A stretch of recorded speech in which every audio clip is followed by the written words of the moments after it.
Salut! Aujourd'hui je vais vous parler des produits que j'ai terminés durant le mois de décembre et il y a pas mal de maquillage, donc je commence tout de suite avec justement la bébé crème de chez Banks. C'est une bébé crème bio ou naturelle, je sais plus, mais en tout cas elle se présente comme ça.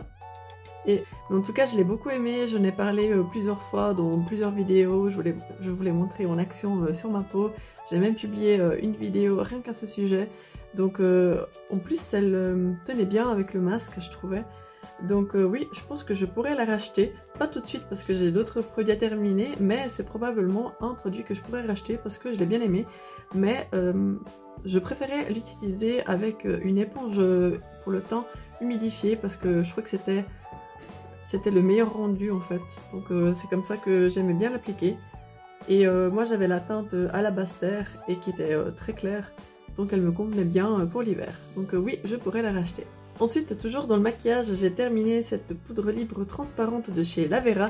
C'est une poudre bio pour le visage que j'ai beaucoup aimé terminer et utiliser. Elle était dans une précédente Myrtilla Box aussi pour les personnes qui avaient coché l'option poudre. Et j'ai beaucoup aimé l'utiliser. Elle matifiait bien, ça tenait bien et en plus, moi pour qu'elle soit un peu plus mate et longue tenue. En fait, je l'appliquais aussi avec la même éponge que j'utilisais pour appliquer mon fond de teint. C'est-à-dire que je prenais une éponge, je la passais sous l'eau, je la rinçais bien, enfin, je l'essorais bien et après j'appliquais mon fond de teint. Et une fois que j'avais fait un mon teint, en fait, j'appliquais avec la poudre. J'appliquais la poudre et du coup, voilà, j'appliquais comme ça, puis du coup, c'était bien mat. Et c'est pour ça que je pourrais la racheter. Mais j'ai d'autres poudres bio à terminer et à utiliser. Donc je vais pas la racheter tout de suite, mais c'est clair que si un jour j'en ai besoin, je vais la racheter parce qu'elle était top. Et toujours dans le maquillage, j'ai terminé là, ce crayon à sourcils de chez Puro Bio. C'est un crayon que j'ai beaucoup aimé utiliser, la teinte elle était parfaite, l'application aussi, vraiment rien à redire. Donc ouais, je pourrais vraiment le racheter. Je vous en avais parlé déjà dans un autre article sur mon blog où je le comparais avec d'autres crayons à sourcils bio si jamais. Si ça vous intéresse, le lien est dans la bio. Ensuite, pour les cheveux, j'ai terminé cette crème capillaire de chez Blossom. Elle était dans la dernière Myrtilla Box et en fait, j'ai beaucoup aimé l'utiliser. Mes cheveux, ils l'appréciaient vraiment beaucoup. Ça me faisait vraiment des jolies boucles bien définies et tout. Le seul bémol, je trouve, c'est qu'en fait, vous voyez la taille du pot, quand je devais aller au fond, en fait ma main elle arrive tout juste à prendre la fin en fait. Et du coup quand je devais racler un peu le bord, c'était un peu compliqué. Et du coup voilà, c'était juste un petit peu le seul point dommage, c'est le packaging. Mais sinon je la trouve vraiment super et je vais probablement la racheter. Parce que j'ai juste quelques produits à terminer, mais je vais la racheter dès que j'ai terminé quelques-uns de mes produits. Ensuite, pour le corps, j'ai terminé cette sève d'abricot. Donc c'est un petit format de chez Arbre Doré. C'est aussi une marque artisanale comme Blossom. Et puis en fait, la sève d'abricot, elle a des multiples propriétés. Et moi je l'ai surtout utilisée lorsque j'avais des zones assez sèches sur mon visage ou bien pour apaiser une piqûre de moustique cet été, ou encore sur mon tatouage pour le nourrir aussi, ou pour nourrir un peu certaines zones, je sais pas, des pieds, voilà, qui peuvent être un peu sèches ou abîmées. Ah voilà, aussi je me rappelle, je l'ai pas mal utilisé après mon marathon parce que j'avais eu pas mal de frottements en fait sur le corps dû à ma brassière ou à mon camelback. Et du coup, j'ai appliqué ça sur le corps et puis ça m'a bien aidé à apaiser les frottements et tout.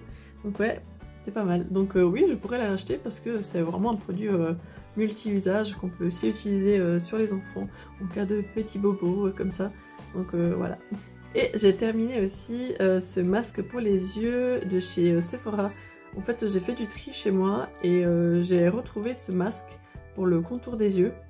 C'était des patchs en fait qui s'appliquaient voilà, sous l'œil.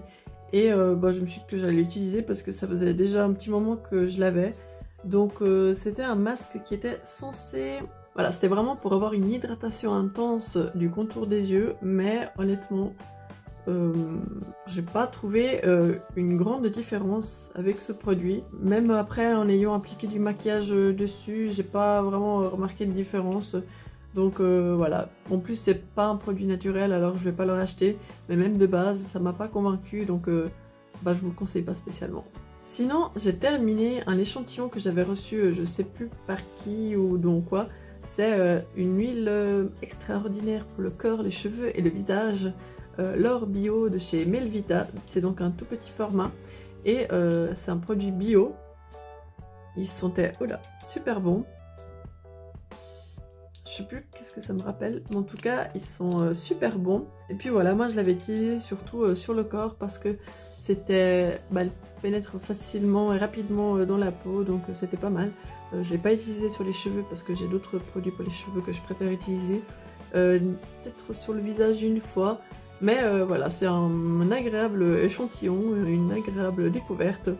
Je pourrais la racheter un jour si besoin, mais c'est vrai que pour l'instant je préfère utiliser des produits, des cosmétiques artisanaux suisses, donc voilà pourquoi je vais pas la racheter tout de suite, mais si une fois j'ai besoin d'une huile corporelle, bah pourquoi pas. En tout cas si vous avez envie de découvrir ce produit, bah, foncez parce qu'il est très bien, ils sont bons, il hydrate bien, il nourrit bien la peau et puis voilà.